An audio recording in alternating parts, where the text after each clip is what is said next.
Woodturners, Mike Peace Woodturning. I did my most recent YouTube video was one on tips, tricks, and jigs. I did on December 22nd, 2014. It was a little bit long, 34 minutes, but I still have more material, so here I am, tips, tricks, jigs, part 2. So let me cover a few more items. First thing I want to do to start with is this. I tried to get it in the last one, but unfortunately my photographer, me, didn't do such a good job getting it in there. But let me start all over again. I have several sets of chucks and chuck jaws. Not sure I would have bought all of them, but I got several of them used at one time when I bought my mini lathe. So I decided to make a set of go no-go gauges for all of my chucks. For example, 50 millimeter. I've got one area that has the minimum recess and the maximum recess. So I've got the maximum spigot and the minimum spigot, and then I wrote any additional notes on this. In other words, how deep, what's the max recess something should be, what's the max size block of wood I should use on this type of on this set of jaws. And I've got these for 25 millimeter bowl jaws. It's these.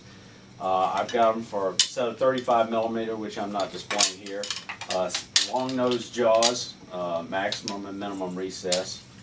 I've got 35 millimeter spigot jaws. I've got them for my power grip jaws for this big Titan chuck. And it makes it definitely handier to get it right the first time, not have to put on a tenon, go to reverse something and find out it didn't fit. So this tends to work real good. Let me see if I can't get a close-up of this so you can see what it looks like.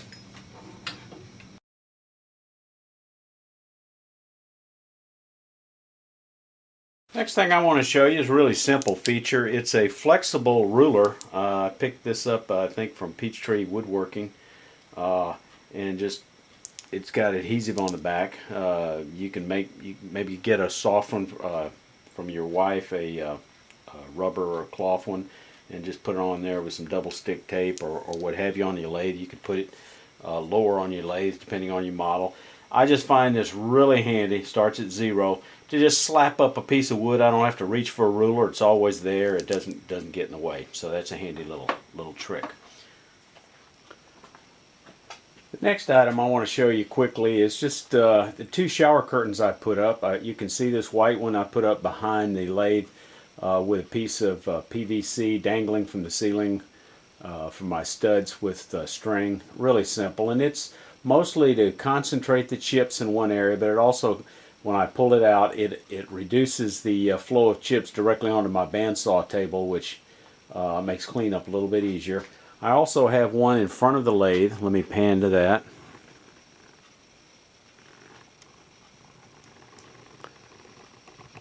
And it's hanging actually from the water pipe with coat hangers, nothing really fancy. It keeps the chips out of the back of my shop and keeps them off of the mini lathe, which I have a buffer mounted on it. So that's those are handy. You can get those for about $2 at Big Lots. Here's another little trick I want to show you for additional lighting. This is simple. See that light up there? That light is just one I picked up from Walmart for about 10 bucks with a floodlight in it, and then I clipped it onto a rafter, and it provides direct access, really harsh, strong light right over the lathe. And I happen to have an extension cord with a remote switch, so it's just very easy for me to turn it on and off when I need additional light.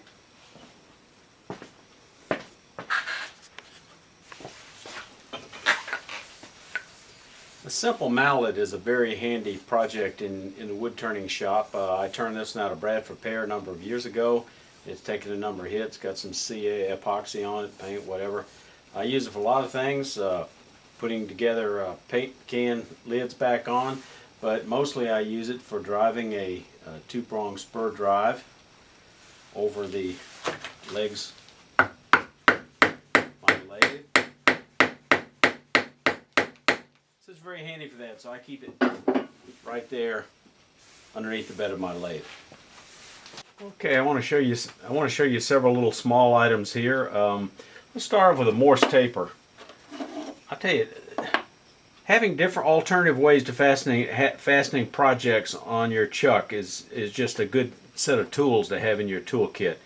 A Morse taper that fits in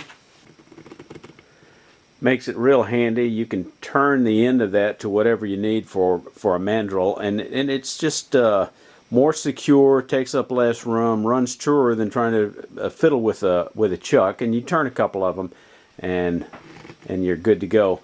And here's a little jig I made that just makes it a little easier to size it.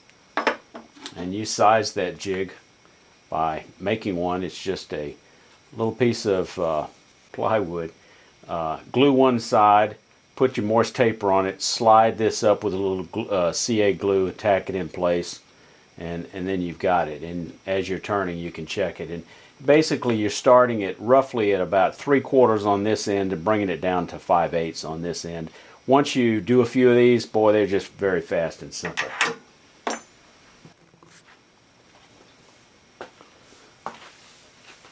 Okay, I want to talk just briefly about collet chuck. I bought this one specifically to hold this 60-degree rotary angle cutter in my spindle for cutting threads. But to secure this, you really need to make you a drawbar to fit the end of it. In this case, 3/8 inch by, I believe these are 16s, just coarse rod. And with a big fancy handle, it makes it easy for me to whack with my mallet when I want to break it loose. I just loosen it a little bit and then whack on it, and out it comes.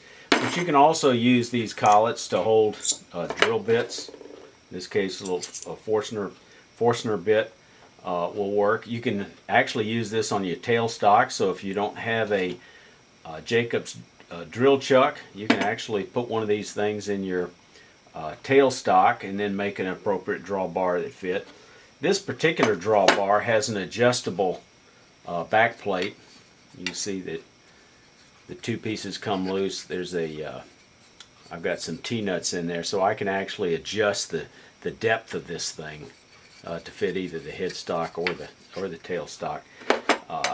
Here's a drawbar made for my mini lathe, and that fits this Jacobs chuck to hold it in the tailstock. Because if you're drilling, really helps to have this secure in the tailstock, so you don't have to worry. If you turn loose of it when you're withdrawing and it gets hung and it pulls out, bad things are happening. And as Bill Grumbine said, bad words are said.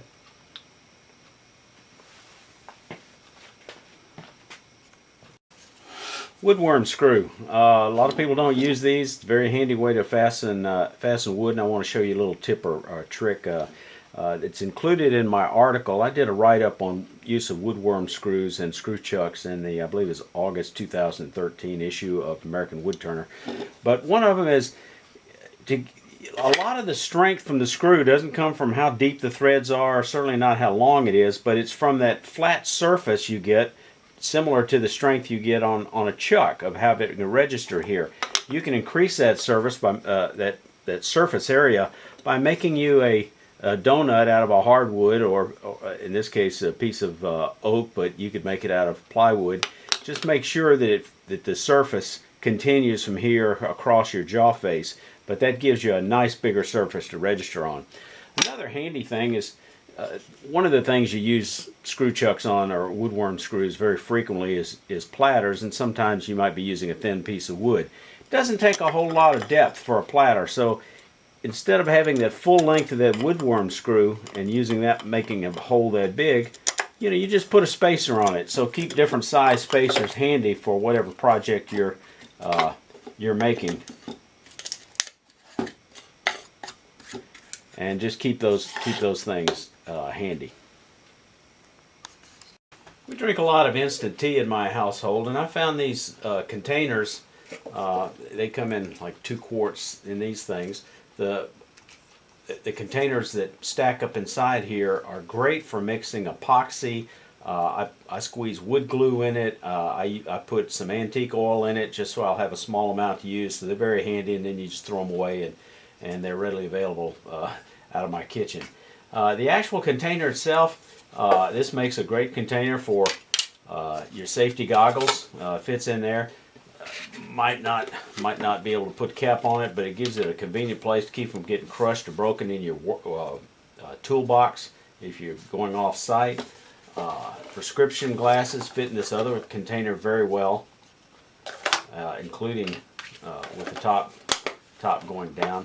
And if you remember from my other video, I talked about a comparator made out of one, where it's just that block of wood. So there's lots of things you can repurpose in your shop. The other thing that I do, I use these frequently for packing fragile wood-turned items such as ornaments. You just wrap that up in a piece of tissue paper. Ornaments tend to do very well in these containers, depending on how long the finial is. But in this case, you'll see it fits in there without any problem. And if you're mailing them, it gives you a nice hard protective area. It makes it a little easier to wrap. So that's just a great little item. This next little trick I want to show you is how I pack up items when I go to show and tell or to display a few small items. And that's, you cut off sleeves or legs off of sweatshirts or sweatpants. A drawstring is probably unnecessary. This was actually a pair of sweatpants I no longer use. I repurposed, cut off the legs, made little bags out of those, such as this bag. And these are just great protective items for bowls and hollow forms or whatnot. It keeps them nice and secure. This great big bag works for big hollow forms, big bowls, platters. Again, this happened to already have a drawstring and a waist, but it doesn't make a whole lot of difference. Makes it just real easy to pack things up, and you can make them out of all different kinds of sizes and have them readily available. This next item is just the way I put some of my small bits of sandpaper. I get a lot of rolls of sandpaper from Klingspor bargain boxes. And I started off with, when I bought a used lathe, this came with it, the little small pen paper that you can pull and tear off. You pen turners are familiar with it. When it was out, I repurposed it for a larger roll, just took out the dividers, and it was good to go. So I made one similar to that for different grits, 100, 120, 320, 240 I don't have in a small cutoff roll. 500 I'm out of, but this just makes it real handy to keep. This is just nothing but a turned rod that fits that sandpaper and cuts some plastic dividers. So that's a very handy way to store it, and I could just pull off a piece as I need it and just tear it off. I don't know whether these things come under finishing or what category, but they're just some handy items. I don't use them every day, but they're handy when I have them, and that's pick up a package of craft sticks at the dollar store, Big Lots or whatever, for $1. You get a supply that'll last you a lifetime. They're handy for mixing glue, epoxy, a few other things. A few Q-tips.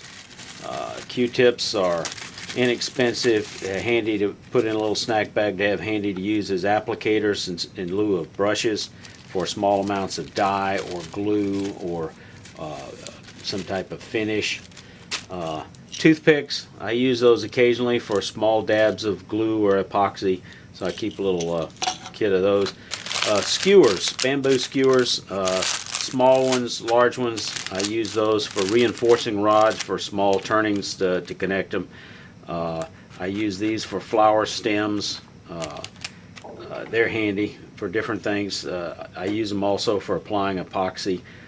So they're like $1 for a pack, so you get a supply, you get a lifetime supply.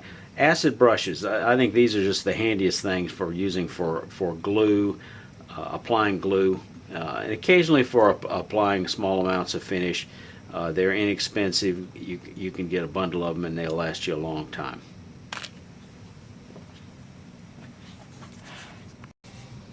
Okay, here's a couple of items for you beginners. Anybody's been turning very long and not at all figured this out, but get you a big wide aluminum pan. it just makes it so much easier to scoop up lots and lots of chips. It also makes it easier to clean off your bench with a bench brush. This one I picked up at Harbor Freight inexpensively. You can get them at other places. They don't have to be designed for this. They just have to be a large brush. They don't have to be fancy. Don't have to be a horsehair. But they definitely make cleanup a lot easier when you got them.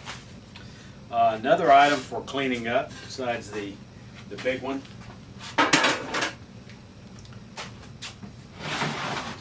is this big gulp. This is a great tool. You can get these at Home Depot and maybe the other big box stores, large Walmart and so on. But they're not very expensive, but they're very handy.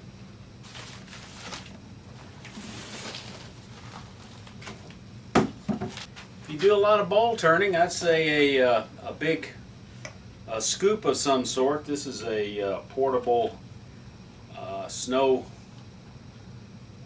shovel, I think, that I picked up at a garage sale for about $5. It doesn't work real well, but it's better than nothing. But when you got lots and lots of shavings, that's the fastest way to go.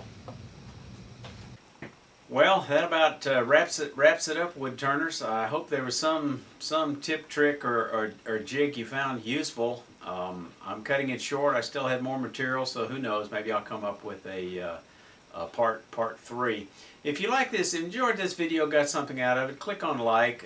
Consider subscribing to my video channel, because if I get good positive feedback and that it's useful for people, then I'll plan on making more, and then you'll be on the notification for it. Thank you.